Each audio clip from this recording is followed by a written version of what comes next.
Well, hello, girls. Hello, How are you Charlie. today? We're good. How are you today? All right. This is a day we're going to be taking the Bible and having some fun. Good. I like fun. My name is Charles Pitford, and we are here to study the Bible together, us three, and also with you. And we want to help you to see, or maybe you can see that the Bible is very precious to us and to everybody.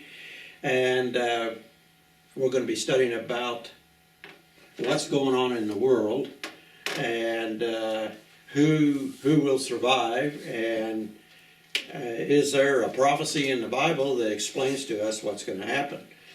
And so we're wanting to invite you to the Better Living Center, which we get together every Wednesday and study. And we invite you if you'd like to come. The Better Living Center is up on Vine Street in Macon. And like I say... And you start at what time? We start at 10 o'clock every morning. 10 o'clock every Every Wednesday morning. Every Wednesday morning. That's right. That's good. So anyhow, I guess I want to start out with here. I guess you girls can see here on September 11, 2001. It was a total disaster here to the United States. Yeah. I remember exactly where I was. It was just as vivid as can be in my mind. And it's just unbelievable that something like that could happen.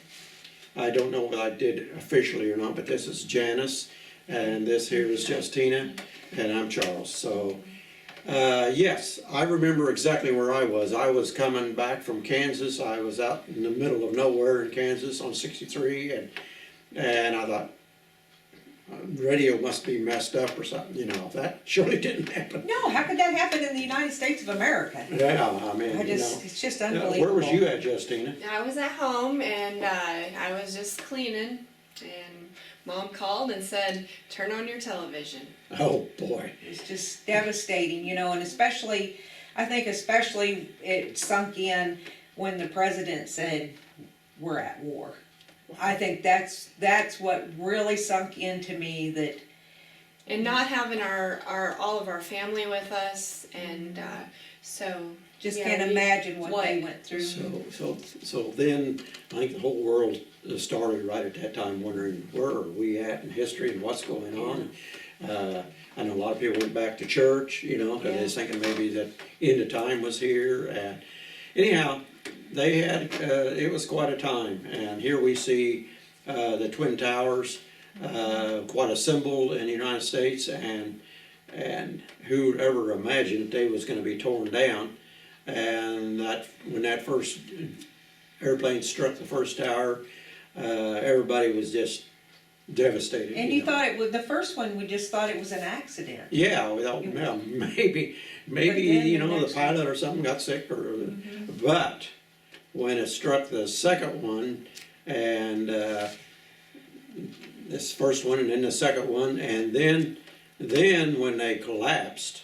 It was unreal. I mean, everybody. The loss of life and. Oh, it was. Just horrible. It was terrible, and so the devastation, not only to the property and to New York, but also, like you say, Janice, it was devastating.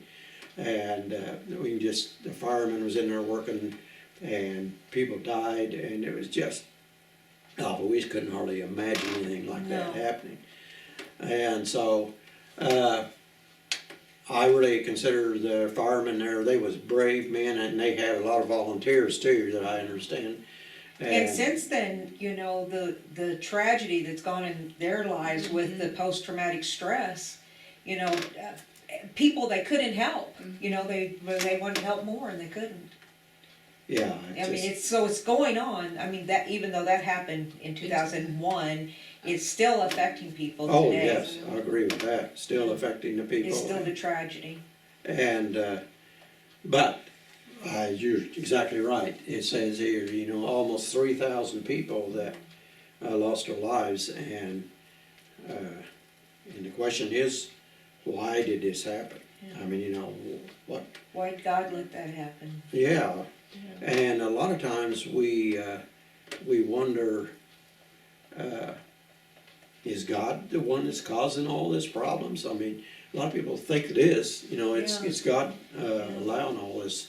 And even when we was over there in the Navy and Air Force, they, joined in, and we was at war, like you said a while ago, and the Air Force and the Army and the Marines all got joined into this, and it was a disaster to the country, and so we kind of wonder about this. This is kind of the question. Does nobody care? As we set out here, we set out here in the country, and we're safe and everything. But I wonder in those cities whether they thought anybody really cared with the death and the tragedy and everything that went on. And so, what do you think, Justine? Do you think anybody cares what happens to us? Oh yeah, for sure. I know that even from the safety of my home, my heart went out to the people that were lost and suffering, and I know that even more so than I could care for someone, that I have a Father in heaven who cares for each of us. So what you're really saying then, you think there, maybe on this earth as people, we may not care for each other too much, but you are saying you feel there is a God in heaven that actually cares for us. For each one of us. For each one of us. Okay. Well, there was a survey taken recently, and regarding whether people was asked what they thought about if you could ask God a question. That's the thing that we would like to ask sometimes. What would the question be? And so, if you could ask God a question, what question would you ask, Janice? Well, that's a hard one, Charlie. I know it is. To It's think hard. about, because what would I ask God? The thing that comes to my mind the very most is because I see God as, like Justina mentioned, loving Heavenly Father. And, the verses in the Bible talk about how much He cares for us. And how has He been so long suffering, and to see the pain that we choose to go through so many times by the course of our life, and still He's not willing that any one person should perish, so He allows Himself, whenever we have a situation where you're thinking, I know I've lost a couple of brothers, and you get to the point where you just feel like, they're suffering, it'll just be better, for them when it ends, as bad as it hurts me. So how is it that God can love us when we are terrible people so much to allow Himself to continually go through all that pain, Well- watching all this happen? Yeah, I mean, I've asked that question myself many a time. How can God watch all this suffering and wars and carrying on, and the towers going down? Does He really care? Justina Yeah. says He does. Let's go on here, and so the question, most people, they like to say, took a survey. If God is really powerful and cares, Justina, so much about us, then why is there so much sickness and suffering and death in this world? And so I think that's a really kind of a good question. Yeah. Why is this? Why is it? Because, it even hurts Him. So, And many people blame God for all the bad things that has happened to them. I know that's happened a lot. Somebody's house gets tore down, and from a tornado from last night. oh my, yeah. Yeah, and, And tonight there's more tornadoes already going through the And nation. so, how does God, why does He allow this? And but things happen. Have you ever heard someone say, why has God done this to me? And a lot of people feel that way. God is doing this bad thing to me. God is the one that's causing tornadoes. I know I've seen insurance companies, the house gets tore down or the roof gets tore off or whatever, and they say, this is an act of God, right? It's an act of God. And so I struggle with some of that. So Yeah, I do too, because Just don't know that, But I would like to. I don't know that that meshes together with the loving Heavenly Father somehow. I know, I about agree with you. I don't know whether that mashes together or not too, Janice. And, you know, people are wondering, thinking hard, and if God does not bring all of this trouble and grief into the world, where does it come from? Who, you know, or who is it responsible for all these troubles and tragedies that we see every day? It's no secret, is it? I mean, we turn on the television and we see Yeah. tragedies. But you know what I really feel good about is we have a Bible, and God has gave us His Word, and in His Word He explains to us a lot about why things happen, and so I feel like the Bible puts the finger right on the guilty part, right on it. So let's go to a little story here that Jesus was talking. Well, actually, I kind of picture Jesus on a hillside, and he was talking to a group of people, and he looked over maybe to his right, and he seen a guy sowing wheat in the field. And he was sowing wheat, and so Jesus seemed like he's pretty good that way. He'd take things that was actually happening and tell a story about it. And so Jesus was telling a story about a man sowing good seed in his field. So, but the question is, when the plants came up in that field, there was weeds all over in the field, and the disciples asked a question. And probably a question we'd like to ask. Where did all the weeds come from?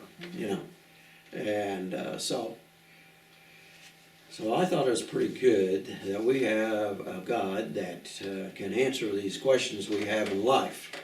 And would one of you like to read that?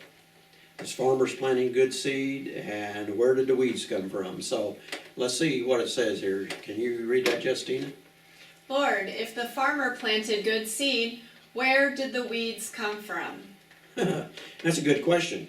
When I plant my corn out in the garden, and I put down good seed in the sweet corn in the garden, and the corn starts coming up, and where does the weeds come from? So that's a good question, isn't it? So, what's this one here say, Janice? Matthew 13:37. Yeah. He answered and said to them, "He who sows the good seed is the Son of Man." Oh, so we're starting to understand this parable a little bit better. Jesus is the good seed, and he's the one that's planting the good seed, and it explains it there is the Son of Man. So Yeah, he is the Son of Man, and he so it plants the good seed. explains that very well, and so we don't have any trouble trying to understand that. And I'm sure glad that we have the Bible to explain this stuff to us. And Justina, here is Matthew 13:38. What's it say? The field is the world. The good seeds are the sons of the kingdom, but the tares are the sons of the wicked one. So what did we pick up from that? There's somebody else or something else out there sowing seeds. Okay. There's the wicked one. Okay, so if Christ is sowing the good seed, and it says here the son of the wicked one, so who do you think the wicked one is?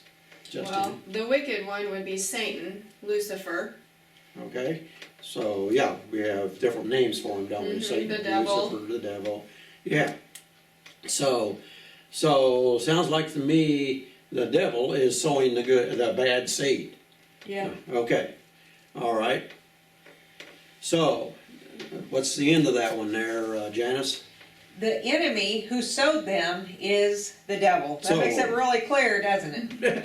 Yeah, there's not much question there, isn't it? And this is in Matthew, and Christ speaking to the disciples, so, you know, it's not too hard to misunderstand that one.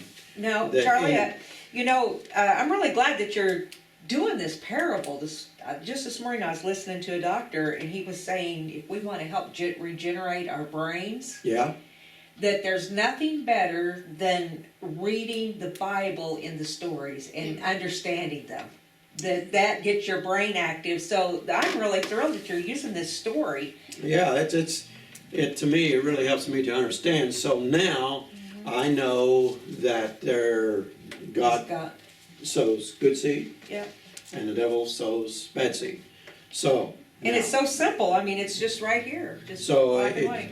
yeah, it's really clear in our minds, isn't it? Well, actually, it's in red, so it shows that Jesus is actually the one that said it, not say black and white. So we can see that while God is loving and kind to everyone, which I have no doubt He is, there's another power at work in this world bringing disasters. Yes.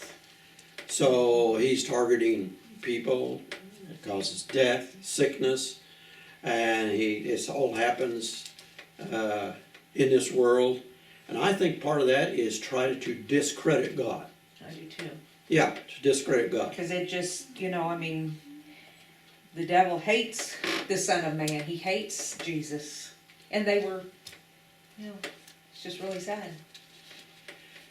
Yeah, we're going to find out a little later in the lesson here. I don't know that we'll be able to get through all this lesson today, but what we can do is we can go partway through it, and then maybe we can come back next time Okay. and continue with it. Okay. And people can always come down to the Better Living Center on Wednesdays at Yeah, 10 o'clock they can and go. study the whole thing in depth. Yeah, that's right. And so, like I say, we go through these and trying to help people to understand. Jesus said the enemy who is responsible for evil is the devil. So now, let's start getting that established in our mind. The devil is the one who causes all these problems in the world. So, because it's not God that takes the roof off the houses, it's the devil, and he has power over wind and all this stuff. So, we're going to establish that a little better, though, pretty soon. God did not intend for man to have the knowledge of evil. I can't even imagine how peaceful it would be.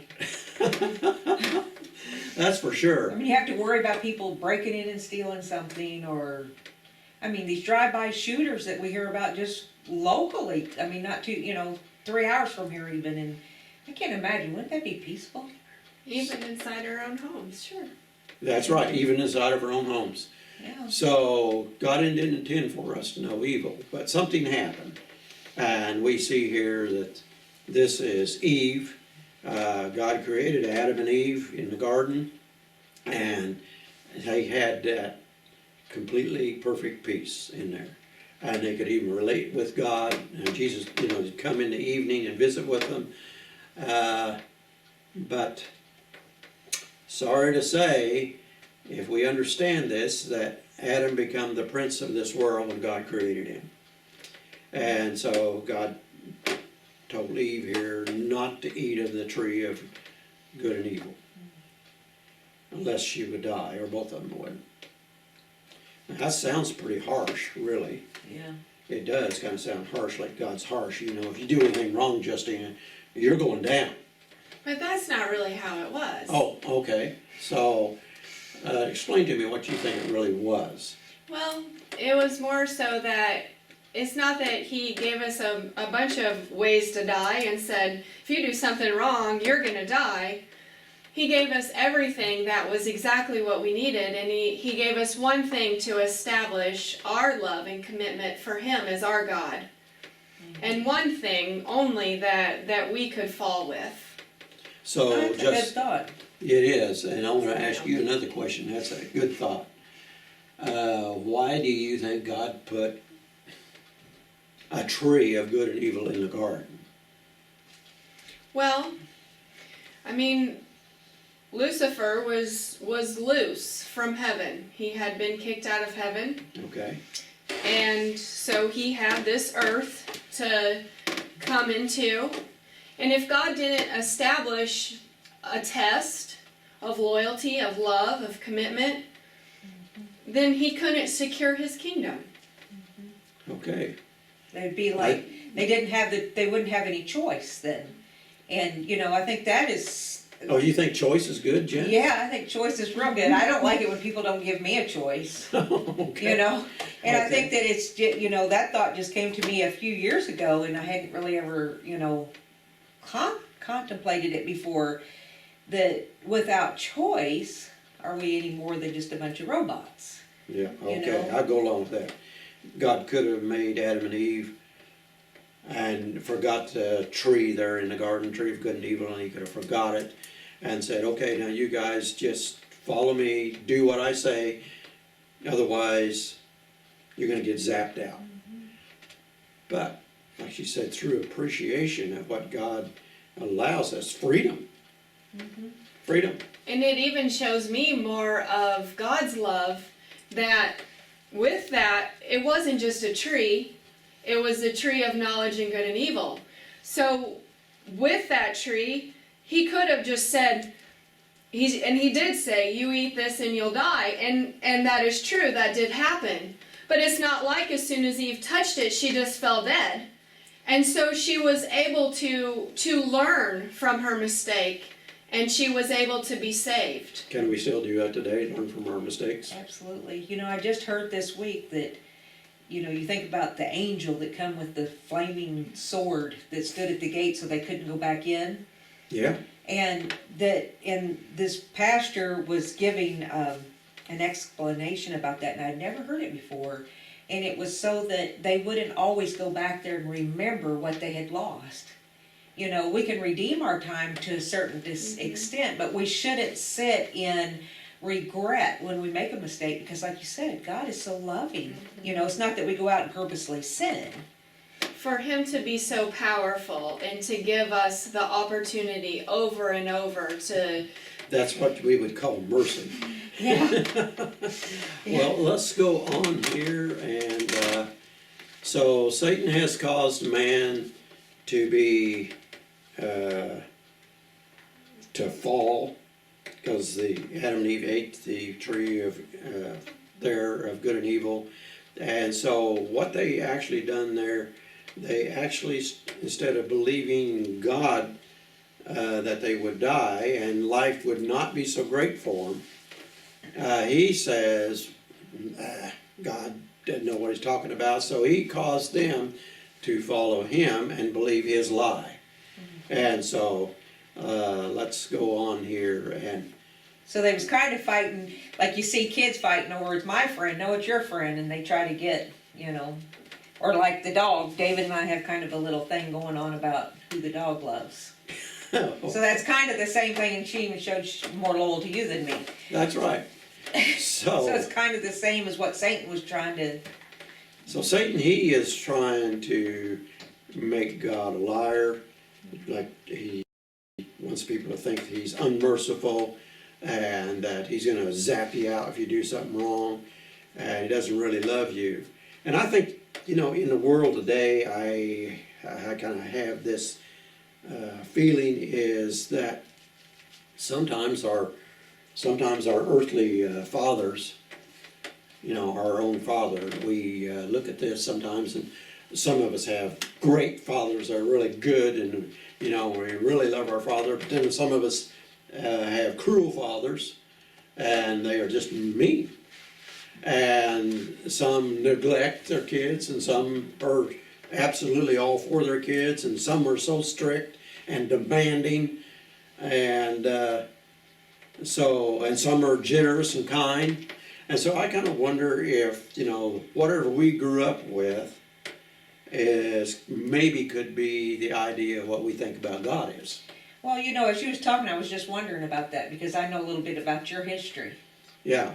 And you didn't have the very nicest dad at all. Well, sometimes. But was it hard for you to come to an understanding of that God is loving and kind? Because my dad was wonderful. Yeah, I knew your dad too, and your dad, yeah, he was a pretty nice guy. And my dad, if we do something wrong, wow, we got the stick, we got spanked.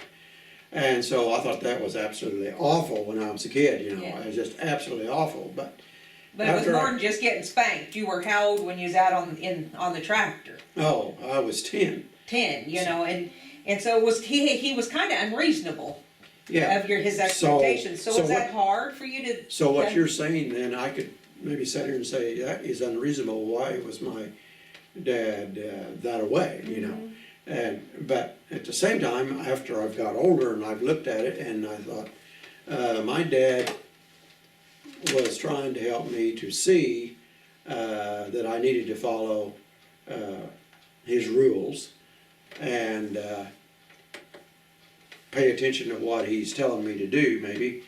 And so I look at that and I give him mercy because I'm proud of my dad teaching me how to work. You found the good in it. You're right, I found the good in it. Good in it. And you was able to see that God is And a that loving. there's a system of authority that we have to succumb to. Yeah, But that doesn't mean that that is the picture of God that we should walk away with. I was studying with some other girls at the Butter Living Center there a while ago at 10 o'clock, and in that it said that the law of God is the law of liberty. And I thought, the law of God is liberty? And so I really do think it, you know, you first look at it, you think, how can the law of God be liberty? But it can be. Well, it's just like Justina was saying, they had everything in the garden but that one tree. Yeah. So he's given us everything to do but the 10 things that's on that law. So, you know, I think. So he's really not given us very many thou shalt nots. He's given us a lot of thou shalts. And all of them, even back to the tree of knowledge of good and evil, were for our own protection good. and our own good. Yeah. That's right. So we need to be watching what we do in life. Are we following the way of Satan's lies, or are we following the ways of Christ? So let's take a look at this. I can see right now that there's a big struggle between good and evil. And we would call that the great controversy between Christ and Satan. And why there's a controversy between Christ and Satan? Because I think both of them want our souls. Okay? And so God says, I want you to be with me and live forever. And Satan says, I want you to be with me and I don't care if you die. So there's a great controversy there. So let's start asking some questions. We have these lessons here.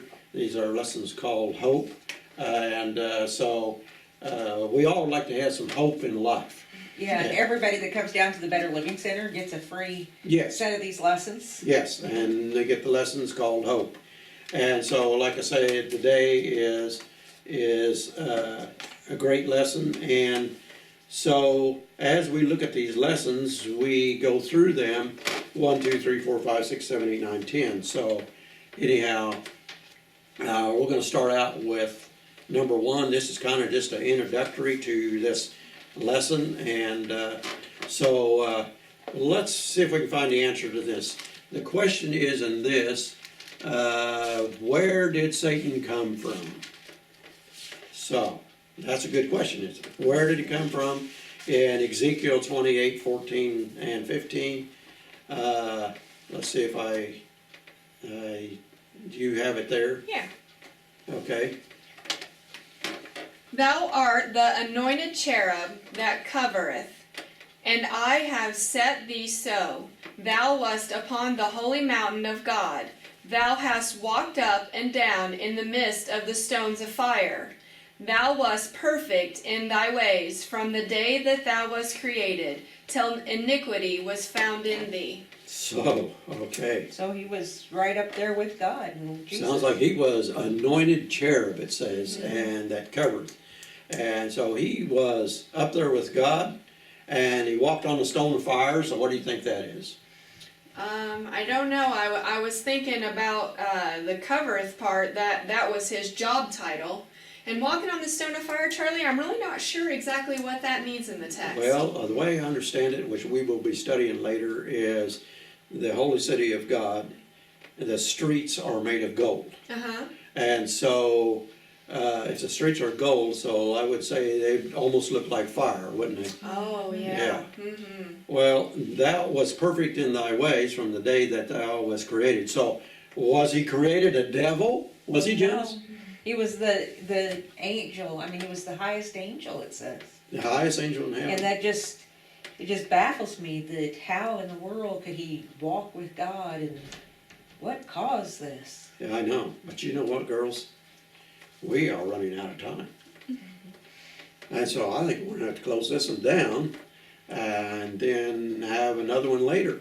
Well, I that, look forward to that. yeah, that would be really good. So anyhow, I wanna thank both of you for coming today, and we're having some fun. What was our main point that we found out today? Good, I think it was that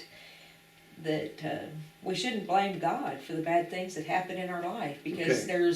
there's someone that is, I mean, Jesus sows the good seed and There's Satan, an enemy, so. yeah, it's an enemy.